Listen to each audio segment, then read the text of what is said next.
بسم الله الرحمن الرحيم آمن الرسول بما أنزل إليه من ربه والمؤمنون كل آمن بالله وملائكته وكتبه ورسله لا نفرق بين أحد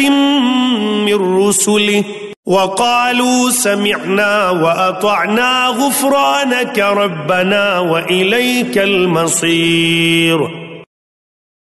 لا يكلف الله نفسا إلا وسعها لها ما كسبت وعليها ما اكتسبت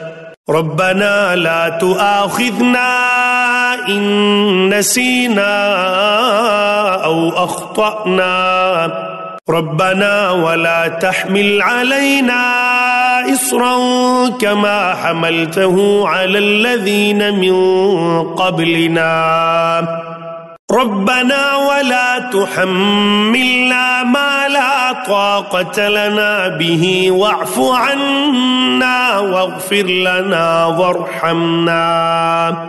أنت مولانا فانصرنا على القوم الكافرين